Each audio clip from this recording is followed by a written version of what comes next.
Whether you like it or not, you're now a superhero.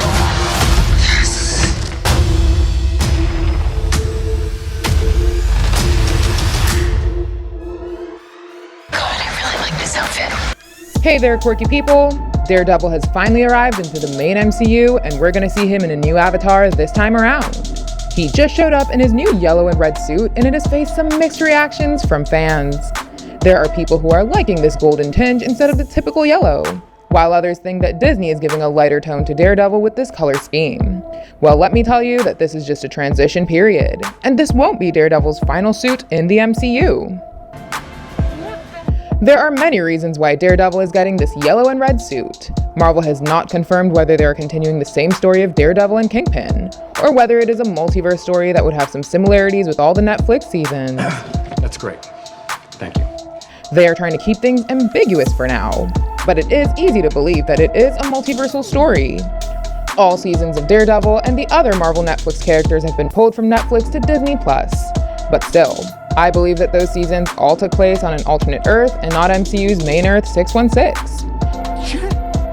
They are not technically canon to the events of Earth 616. That's because there are multiple characters in the Marvel Netflix shows who have also appeared in MCU movies. If you look at Luke Cage in particular, it starred Alfre Woodard as Mariah Dillard, but she appeared in Captain America Civil War as a different character.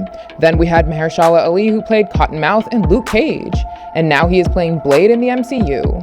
So it would be tough to explain how Cottonmouth and Blade have the same faces on Earth 616. Keeping them on separate Earths would allow Marvel to reuse the same actors and narrative elements that everyone liked, and recast the ones like Finn Jones, who played Iron Fist. That's what Marvel seems to be doing, because even though Kingpin and Daredevil are played by the same actors, we've noticed a few key differences in their MCU counterparts already.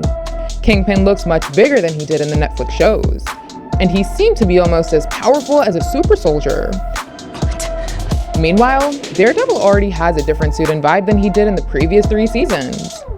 And the first reason for the yellow and red suit is that Marvel wants to offer us something new.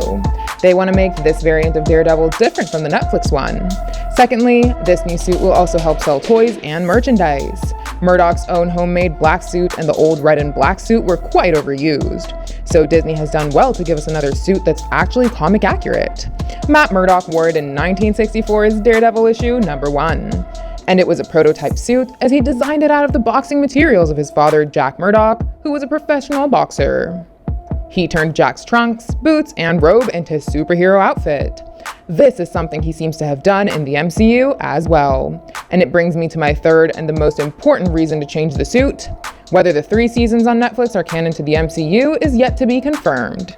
But this particular reason would stand in both situations. I believe that just like the comics, Matt Murdock's new suit could be inspired by his father. Back in season 3, Benjamin Poindexter, aka Bullseye, wore Daredevil's red-black suit and hurt a lot of people. He even fought several police officers and tainted the image of Daredevil. So, Matt Murdock could not have gone back to the old suit. Instead, he has chosen a new color scheme in his father's memory. You see, his father Jack was asked to lose his final boxing match against Carl Creel, but he broke his earlier agreement and defeated Creel. He stood against corruption and set an example for his son, and right before his final fight, he wore a red and golden gear. So Daredevil's new color scheme looks to be inspired by his father. This reason could work in a scenario where the Netflix continuity is followed, because Matt Murdock will have chosen to represent his father's ideals after Poindexter tarnished his superhero persona. And it would also work in a scenario where the Netflix shows are not MCU canon. In that case, MCU's Matt Murdock would turn out to be a variant of the Netflix version. His father might have had the same story and ending that he did in the Netflix series, but Daredevil's story could be slightly different. He could just be starting his journey as a vigilante in the MCU, and his motivation would be to help people fight against a corrupt system as a lawyer. Oh my God, Mr. Murdock, thank you. That's amazing. And as the devil of Hell's Kitchen, just like his father did. But keep in mind that Daredevil won't always be sporting the same color scheme in his future appearances. After all, Disney has to sell more toys and merchandise. It has been rumored that after She-Hulk, Daredevil will begin to wear a full black suit with some red detailing on it. It is another comic-accurate outfit, and it will look very close to the one he is getting in the animated Spider-Man freshman year series on Disney+. He may don the suit in the Echo series or in his own show. Are you in favor of his new suits in the MCU? Let us know your thoughts in the comments. Give us a thumbs up and hit the subscribe button if you enjoyed the video. And don't forget to check out some more fun content on our channel. Thank you, and I'll see you in the next one. Goodbye!